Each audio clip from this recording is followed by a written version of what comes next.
Assalamualaikum warahmatullahi wabarakatuh. Perkenalkan, nama saya Muhyiddin Masrida, mahasiswa PPG Batch 1 tahun 2025 LPTK UIN Syarif Hidayatullah.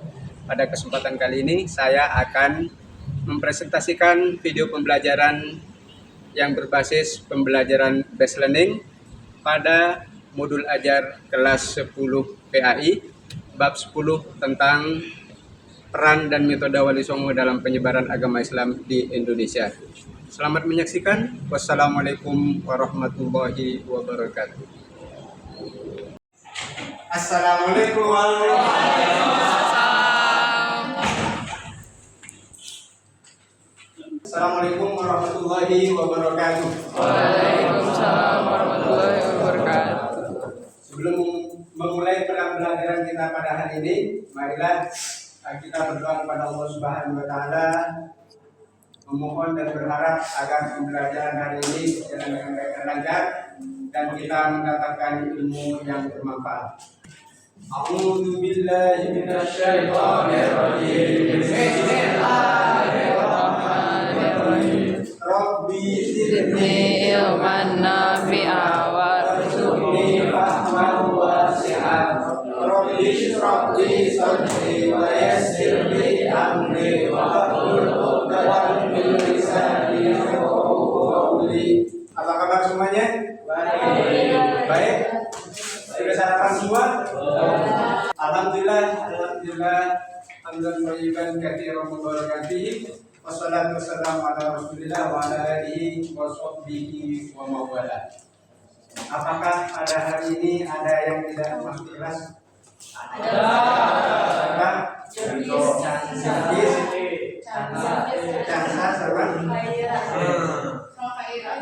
Kairan Bilqis. Sebelum memulai pembelajaran dan memasuki pembahasan kita pada hari ini, Ustadz akan sampaikan pantun tumbuk ubi ke atas menjalar. Setiap hari selalu dilewati upaya. Rajin-rajinlah kalian belajar agar cita-cita dapat tercapai.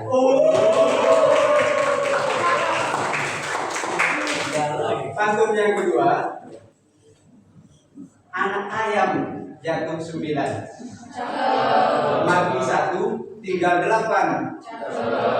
Tak masalah pelajaran sedikit ketinggalan, yang penting jangan putus harapan. Oke, satu lagi sebelum memulai pembelajaran, kita akan mengisi rohani kita dengan bersama-sama membaca surah Al-Insyirah. Dalam hitungan ketiga, kita mulai bersama-sama. A'udzu billahi minasyaitonir rajim. Bismillahirrahmanirrahim. Alam nashrah laka sadrak wa wada'na anka wizrak allati anqadha dhahrak wa rafa'na laka dhikrak fa inna ma'al usri yusra inna ma'al usri yusra. Sekarang kita akan memasuki topik pembelajaran kita di bab 10 pada kurikulum merdeka, yaitu tentang peran dan metode Wali Songo dalam menyebarkan ajaran Islam di Indonesia. Siapa yang tahu tentang Wali Songo? Ada yang tahu siapakah Wali Songo itu? Wali Songo adalah Wali Allah. Wali Allah banyak, belum tentu masuk kategori Wali Songo. Silakan, apa ya? Walinya ada 9, Ustaz. Walinya ada 9. Apakah pengertian ini sudah spesifik? Walinya ada 9. Kalau sekarang ada 9 wali, apakah disebut Wali Songo? Ya, 9 wali Allah yang agama Islam di ya, Wali Songo itu adalah wali-wali Allah yang berjumlah 9 dan berperan secara aktif menyebarkan agama Islam di Indonesia, khususnya di Pulau Jawa. Baik, silakan perhatikan untuk apa tujuan pembelajaran kita belajar bab 10 ini. Silakan perhatikan. Pertama, peserta didik diharapkan dapat menjelaskan peran wali songo dalam menyebarkan ajaran Islam. Ini yang nanti akan kita lakukan pada tugas kelompok. Kemudian kedua, peserta didik mampu menganalisis peran wali songo dalam menyebarkan ajaran agama Islam. Kalian boleh kritisi, kalian boleh tambah, kalian boleh setujui apa yang dilakukan oleh wali songo dalam dakwahnya. Yang ketiga, peserta didik dapat mempresentasikan, nah ini tugas kelompok, mengenai sejarah dan perjuangan dan metode dakwah wali songo di Indonesia. Keempat, peserta didik mampu menyatakan metode dakwah para wali songo sesuai dengan tuntutan agama. Serta yang kelima, peserta didik dapat meladani sikap hidup sederhana para wali songo, tekun, damai dan bersungguh-sungguh dalam mencari ilmu, serta menghargai adat istiadat dan perbedaan keyakinan sebagaimana yang kita ketahui dari dakwahnya wali songo. Baik, berikut adalah overview atau gambaran umum tentang wali songo. Jadi wali songo adalah 9 wali yang memainkan peran krusial atau peran penting dalam penyebaran agama Islam khususnya di Pulau Jawa, dan itu terjadi pada abad ke-15 dan 16 Masehi. Mereka dikenal karena pendekatan dakwahnya yang inovatif, dan juga kreatif, di mana mereka ketika datang ke Indonesia sebagai warga asing bisa memainkan peran yang cantik, ya, tidak konfrontasi dengan budaya, tapi bisa berjalan selaras dengan budaya lokal, lalu beliau kembangkan menjadi media dakwah. Jadi dalam dakwahnya beliau memadukan ajaran Islam dengan seni, bahwa Islam itu bukan anti seni, Islam bukan anti budaya, dan Islam juga bukan anti tradisi lokal. Karena itu beliau memadukannya sehingga berhasil menarik masyarakat Jawa, dan mereka akhirnya memeluk agama Islam. Baik, perhatikan ke slide lagi. Bagaimana metode dan strategi dakwah beliau? Metode dakwah wali songo sangat beragam, sebagaimana ketahui, menyesuaikan dengan konteks budaya Jawa khususnya pada saat itu. Karena itu, ketika melakukan dakwah, beliau melakukan dengan pendekatan damai. Jadi tidak memaksa orang untuk memeluk agama Islam, menggabungkan ajaran Islam dengan seni, dengan budaya lokal, dan memberikan pendidikan kepada masyarakat Jawa. Strategi dakwah mereka mencakup akulturasi budaya, jadi perpaduan budaya, memberikan keteladanan dalam berdakwah ke jalan Allah, dan senantiasa berupaya untuk menyebarkan ajaran agama Islam itu ke seluruh wilayah hingga mencakup seluruh Pulau Jawa. Adapun strategi dakwahnya sangat beragam dan fleksibel.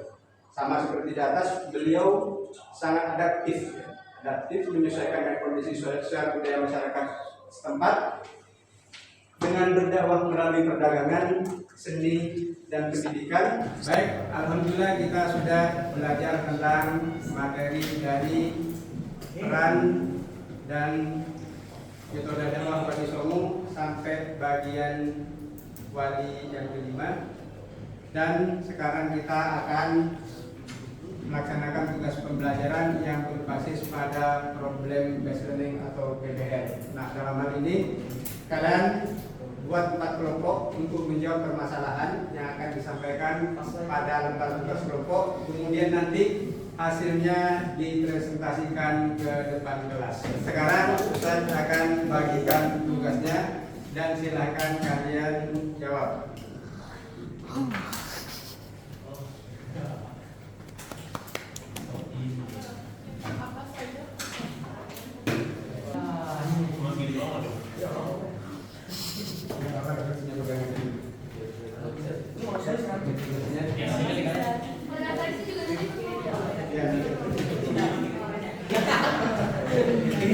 Yang nama refleksi tadi bagian dulu refleksinya.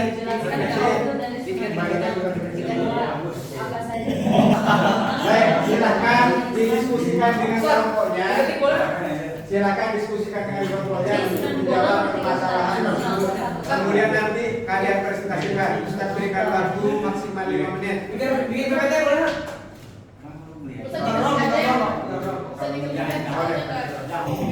Ini beda-beda semua.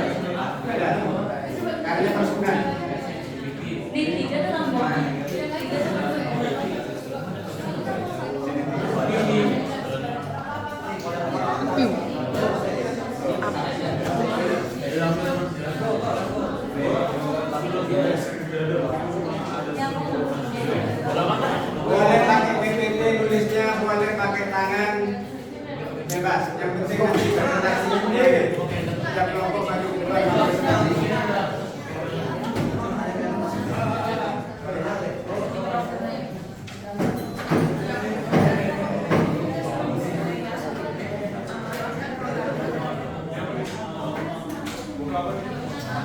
Sebelum kita mendengar presentasi dari setiap kelompok, kita akan melakukan ice breaking terlebih dahulu agar kita memiliki energi dan semangat yang baru.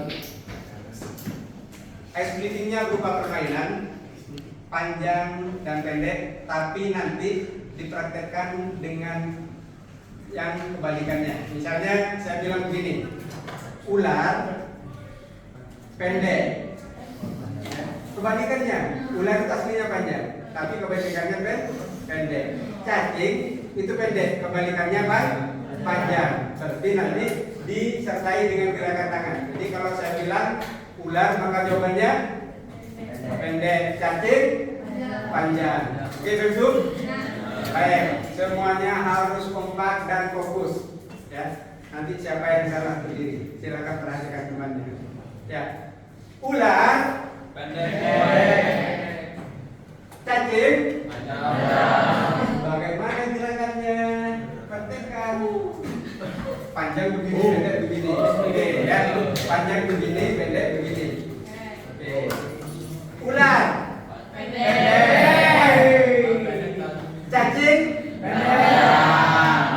Cacing panjang. Cacing panjang. Ular pendek. Cacing panjang. Ular pendek. Cacing panjang. Cacing panjang. Ular pendek. Ular pendek. Oke, alhamdulillah semuanya bagus.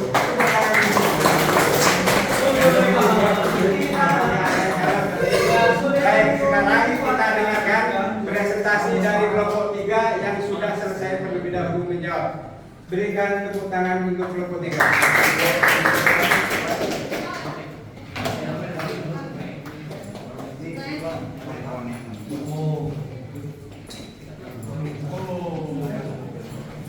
Silakan perhatikan.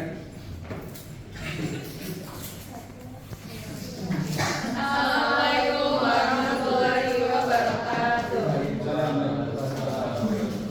Kenalkan, saya Andra, saya Raya, saya Almel, aku Danisa, aku Mada. Dan pada kesempatan kali ini kami akan memaparkan hasil diskusi kami tentang tugas kelompok yang sudah diberikan oleh Fenki. Tugas kelompok kita tentang Sunan Bonang boleh dimulai dari Sini aku akan menjelaskan tentang profil Sunan Bonang. Nama aslinya adalah Raden Maulana Magdum Ibrahim, lahir tahun 1456 dan merupakan putra dari Sunan Ampel. Diperkirakan wafat tahun 1525 dan dimakamkan di daerah Tuban, Jawa Timur. Selain itu, ia juga mendirikan pesantren dan masjid untuk mendidik dan melatih kader-kader Islam. Beliau juga mendirikan masjid dan musola dan menulis karya sastra. Selanjutnya untuk metode dan strategi dakwah Sunan Bonang. Sunan Bonang menyebarkan Islam melalui pendekatan ke seni, kebudayaan dan sastra Jawa melalui wayang seperti dari cita-citanya dan gamelan melalui musik. Metode dakwah Sunan Bonang adalah menciptakan budaya dengan alat musik yaitu gamelan. Dan yang terakhir untuk dakwah Sunan Bonang memberikan hikmah dan pelajaran penting antara lain tentang pentingnya toleransi antar umat beragama, dakwah melalui seni dan budaya, tentang keutamaan keteladanan dalam berdakwah. Lalu dari segi pendekatan budaya, menyebarkan Islam lewat adat dan kesenian. Dan kebijakan di dalam berdakwah ada dari segi akhlak, yaitu mendekatkan etika, kejujuran dan kesederhanaan. Dan yang terakhir dakwah damai, yaitu mengedepankan dialog dan bukan kekerasan. Baik, berikan tepuk tangan untuk kelompok yang ya, berikutnya kelompok 5. Oke. Assalamualaikum warahmatullahi wabarakatuh. Kita kelompok 5 akan menjelaskan tentang Sunan Derajat. Pertama ada profil Sunan Derajat. Sunan Derajat adalah salah satu dari Wali Songo, tokoh penyebar agama Islam di Pulau Jawa pada abad ke-15. Nama aslinya adalah adalah Raden Qasim dan merupakan putra dari Sunan Ampel. Sunan Derajat dikenal dengan menyebarkan Islam di wilayah pesisir utara Jawa Timur, terutama di daerah Lamongan. Ia menggunakan pendekatan sosial dan budaya dalam dakwahnya, seperti membantu fakir miskin, orang sakit, dan membangun sarana pendidikan. Ajarannya menekankan pentingnya tolong menolong dan keadilan sosial. Sunan Derajat juga dikenal menciptakan tembang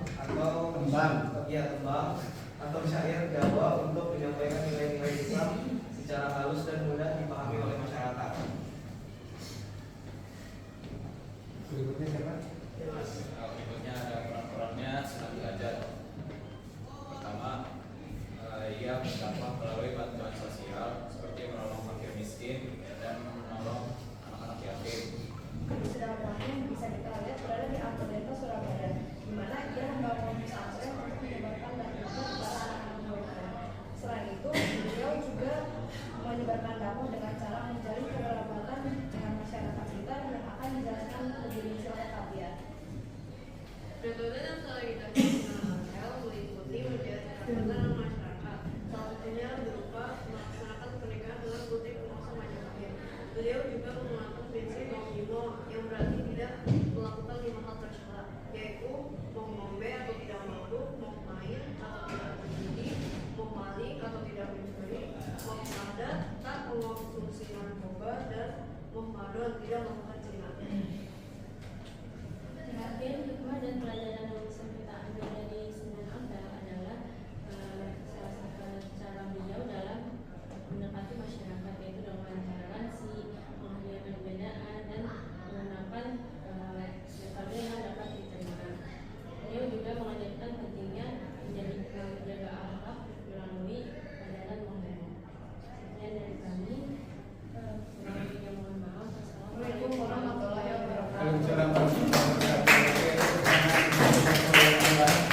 Terima kasih semuanya yang sudah memberikan presentasi atas hasil kerja kelompoknya. Saatnya kita melakukan evaluasi. Kira-kira kelompok mana yang paling bagus?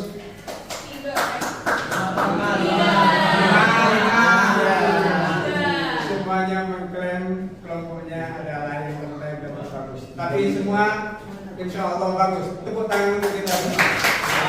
Alhamdulillah. Baik, bentar lagi pembelajaran akan selesai. Karena itu, apa yang kita dapatkan sebagai kesimpulan dari pembelajaran hari ini? Ada yang bisa menjawab? Ya, bahwa dalam menyebarkan dakwah di Pulau Jawa, para wali songo itu bersatu padu.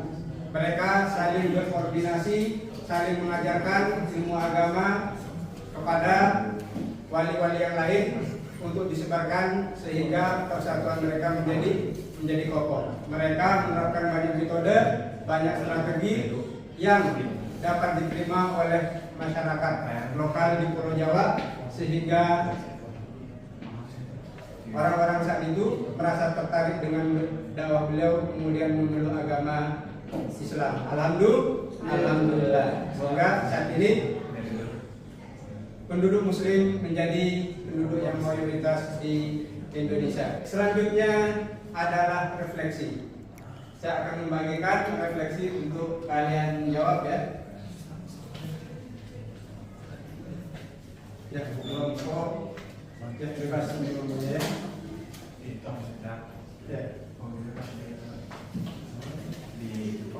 Ya, silakan ya.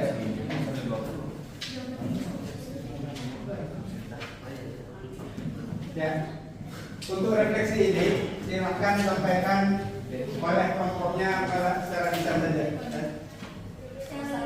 Ya, secara lisan.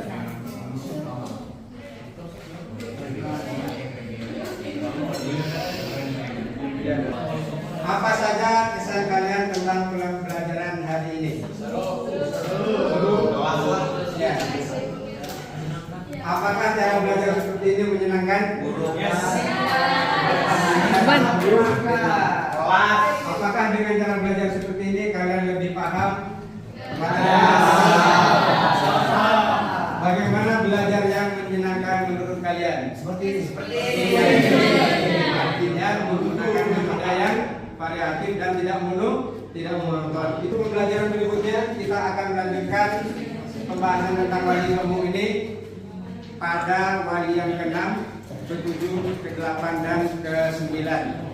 Sebelum menutup pembelajaran kita pada siang hari ini, kita akan menyanyikan lagu kebangsaan.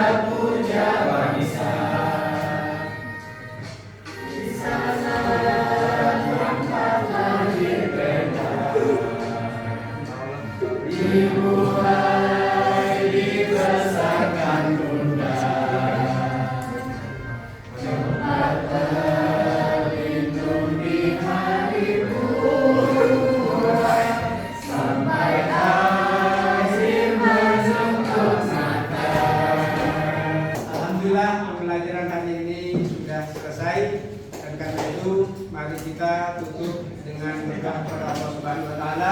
Semoga ilmu yang kita pelajari hari ini menjadi ilmu yang bermanfaat dan dapat kita implementasikan dalam kehidupan kita sehari-hari dalam menjalani dakwah para wali songo. Subhanakallahumma wa bihamdika asyhadu an la ilaha illa anta astaghfiruka wa atubu ilaik. Wassalamualaikum warahmatullahi wabarakatuh. Waalaikumsalam warahmatullahi wabarakatuh. Demikian video pembelajaran ini. Semoga bermanfaat dan terima kasih. Wassalamualaikum warahmatullahi wabarakatuh.